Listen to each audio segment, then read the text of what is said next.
দোষীক উপযুক্ত শাস্তি প্ৰদানৰ কাৰণে আমি সকলোৱে দাবী জনাইছোঁ।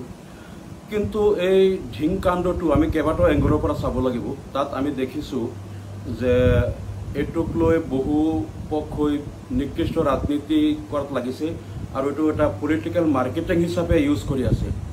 প্ৰথম কথাটো হ'ল, যিদিনা ঘটনাটো সংঘটিত হ'ল, মই নিজে তাৰ পিছদিনা গৈ আক্ৰান্ত কিশোৰীগৰাকীৰ পৰিয়ালক মই গৈ তেওঁলোকৰ লগত মত বিনিময় কৰিছোঁ। কিশোৰীগৰাকীক কালি মই নগাঁও মেডিকেল কলেজত লগ ধৰি আহিছোঁ, তেওঁলোকৰ পৰিয়ালৰ লগত কথা বতৰা পাতিছোঁ আৰু ছোৱালীজনীক মই কৈছোঁ যে তুমি মুঠেই চিন্তা নকৰিবা, আমি সকলো তোমাৰ লগত আছোঁ।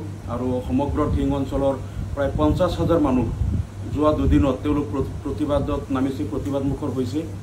আৰু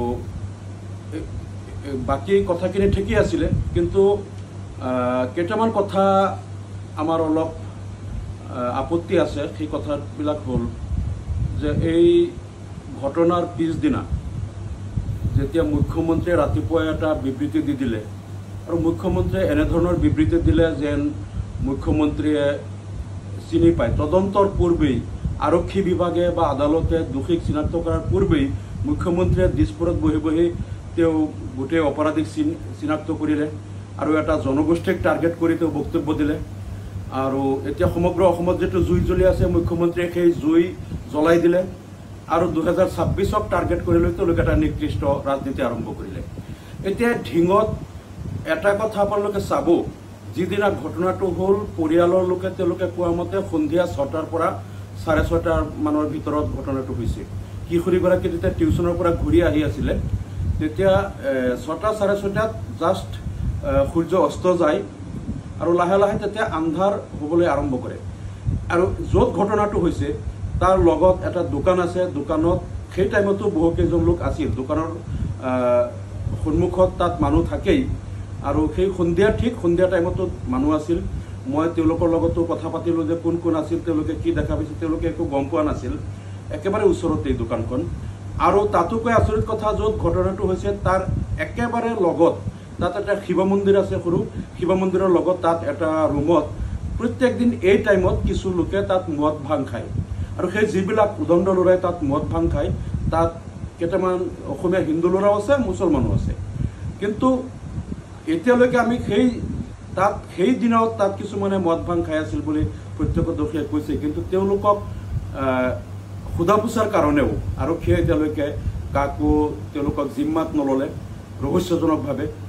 আৰু দ্বিতীয় কথাটো হ'ল, এতিয়া ভুক্তভোগী কিশোৰীগৰাকী আৰু তেওঁৰ পৰিয়ালে কোৱা মতে যে ঘটনাটো হয়তো আৰু বহুত কিবা হ'লেহেঁতেন, কিন্তু তাইক যেতিয়া এই ল'ৰাকেইটাই ধৰিছিল তাৰ 5 মিনিটৰ ভিতৰতেই এখন গাড়ী আহি আছিল আৰু গাড়ীৰ হেডলাইটৰ পোহৰ পৰাৰ কাৰণে এই দুৰ্বৃত্ত 3টা তাইক এৰি থৈ গুচি গ'ল, মানে আঁতৰি গ'ল। আৰু 5 মিনিটৰ ভিতৰতে গাড়ীখন অহাৰ কাৰণে আচলতে ভয়ংকৰ কিবা কাণ্ড নহ'ল, যিটো সৌভাগ্যৰ কথা। যিয়ে নহওক, এতিয়া কথা হ'ল, ঘটনাটো সংঘটিত হ'ল সন্ধিয়া 6টা 6:30 ভিতৰত।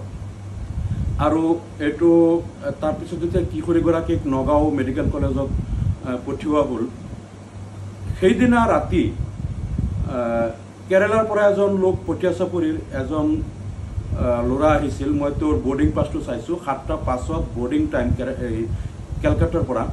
আৰু অলপ লেটকৈ তাৰ পৰা বিমান আহিছিল, গুৱাহাটীত হয়তো 8:30 9টা মানত আহি পাইছে। আৰু সেই ল'ৰাজনক নিবলৈ গাড়ী লৈ 2জন ল'ৰা আহিছিল। তেওঁলোকে আহি তেওঁক ৰিচিভ কৰি ইয়াতে ভাত পানী খাই ৰাতি 2টা 2:30 মানত যেতিয়া তেওঁলোক পটিয়া চপৰিত যায়, তেওঁলোকে নাজানে ঢিঙত এনেকুৱা এটা ঘটনা হৈছে। যেতিয়া ঢিঙৰ মাজেদি যায়, তেতিয়া ৰাতি তেওঁলোকক কেইজনমান ল'ৰাই ৰখাই পেলাই তেওঁলোকৰ ফটো ল'লে। ফটো লৈ এই 3জন ল'ৰাৰ ফটো পিছদিনা গোটেই সংবাদ মাধ্যমত দিয়া চাই 3জন পাখণ্ডক কেতিয়া আৰক্ষীয়ে কৰায়ত্ব কৰিব, কেতিয়া ধৰিব। কিন্তু সেই 3জন ল'ৰাৰ ফটো গোটেই দিন মিডিয়াত আহি থাকিল। সেই 3জন ল'ৰাই নাজানে ঘটনাটো। ইয়াত তেওঁলোকে ৰাতি গুৱাহাটীৰ পৰা ৰাতি 2টা বজাত গৈ ঢিং পালে। তাৰপিছত তেওঁলোকক অৱশ্যে গ্ৰেপ্তাৰ কৰা নাই, তেওঁলোকে এতিয়াও ঘৰতে আছে। কিন্তু সেই 3জন মানুহৰ ফটো যেনেকৈ ভাইৰেল কৰা হ'ল, সংবাদ মাধ্যমত দিয়া হ'ল, তেতিয়া তেওঁলোকে মোক যেতিয়া জনালে, মই সুধিলোঁ তোমালোকৰ ফটো কোনে লৈছিল, তেতিয়া যিকেইজন ল'ৰাই তেওঁলোকৰ ফটো লোৱা বুলি ক'লে, তেওঁলোক আছু বুলি পৰিচয় দিছে, কিন্তু আচলতে মই খবৰ পোৱা মতে তেওঁলোক আছু নহয়। আৰু এই ঢিঙত বিগত ৩-৪ বছৰৰ পৰা এটা অপশক্তিয়ে সাম্প্ৰদায়িক সংঘাত সৃষ্টি কৰিবলৈ অহৰহ প্ৰচেষ্টা কৰি আছে। আৰু তাতে মাত্ৰ ৮-১০টামান ল'ৰা ঢিঙত, আৰু এই ল'ৰাকেইটা উগ্ৰ হিন্দুত্ববাদী কিবা সংগঠনৰ বুলি তেওঁলোকে প্ৰায়েই ঢিঙত কিছুমান উৎপাত কৰে আৰু বিভিন্ন জনগোষ্ঠীৰ লোকক তেওঁলোকে হাৰাশাস্তি কৰে। তেওঁলোকে আছু বুলি পৰিচয় দিয়ে, কিন্তু মই জনামতে তেওঁলোক ঢিং আঞ্চলিক আছুৰ একো কৰ্মকৰ্তা নহয়। আৰু এই ৭-৮টা ল'ৰা তেওঁলোক কিন্তু ইয়াত যিসকলক অসম চৰকাৰে খিলঞ্জীয়া অসমীয়া বুলি কয়, খিলঞ্জীয়া অসমীয়া ল'ৰাও নহয়, তেওঁলোক ৰাজ্যৰ বাহিৰৰ পৰা, অসমৰ বাহিৰৰ পৰা তেওঁলোকৰ পিতৃ মাতৃ ইয়াত আহি বহু বছৰ ধৰি ইয়াত আছে, তেওঁলোকে ইয়াত ব্যৱসায় কৰে। সেই অসমৰ বাহিৰৰ পৰা অহা পৰিয়ালৰ ৭-৮টা ল'ৰাই উগ্ৰ হিন্দুত্ববাদৰ নামত ঢিঙত অপচেষ্টা চলায়। তেওঁলোকে বিভিন্ন সময়ত আমি অভিযোগ পাওঁ যে ইয়াত মুছলমান ছোৱালী বোৱাৰী যদি অটো ষ্টেণ্ডত বা গাড়ীত উঠি থাকোঁতে তেওঁলোকে বোৰখা পিন্ধা থাকিলে বোৰখাত ধৰি টানি খুলি দিয়ে, হিজাব টানি খুলি দিয়ে, এনেধৰণৰ ঘটনা প্ৰায়েই কৰে এটা সাম্প্ৰদায়িক সংঘাত সৃষ্টি কৰিবলৈ। আৰু মই কেইবাবাৰো অভিযোগ পাই পেলাই মই গৈ নিজে সেই পৰিয়ালবিলাকক বুজনি দিছোঁ, যি হ'ল আপোনালোকে এইবিলাক লৈ আগ নাবাঢ়িব, নহ'লে এইটোলৈ এটা সাম্প্ৰদায়িক সাংঘাতিক এটা সংঘাত হৈ যাব। আৰু ২ বছৰমান পূৰ্বে ঢিং শনি মন্দিৰত গো মাংস দিয়া বুলি এটা সাংঘাতিক এটা প্ৰচাৰ হৈ লাগি গ'ল ঢিঙত। মই খবৰটো পাই লগে লগে ঢিঙৰ অচিক ক'লোঁ যে আপোনালোকে এইটো তদন্ত কৰক আৰু দোষীক কৰায়ত্ব কৰক। তেতিয়া অচি গৈ পেলাই তদন্ত কৰি পালে এইটো গো মাংস নহয়, ছাগলীৰ মাংস। ছাগলীৰ মাংস ঢিং শনি মন্দিৰত ৰাখি পেলাই ঢিঙত এটা মানে হৈচৈ আৰম্ভ কৰা হ'ল। তাৰপিছত অচিয়ে তদন্ত কৰি পাওঁতে সেই ৭-৮টা যে উদণ্ড ল'ৰা আছে যিবিলাকে সাম্প্ৰদায়িক সংঘাত সৃষ্টি কৰিবলৈ সদায় ঢিঙত অপচেষ্টা কৰে, সেই তেওঁলোকৰ মাজৰ পৰাই এজনে তাতে ছাগলীৰ মাংস ৰাখি থোৱা বুলি ঢিঙৰ অচিয়ে তেতিয়া। যিকোনো খবৰৰ বাবে যোগাযোগ কৰক 7099017330 অথবা 7099017990 নম্বৰত।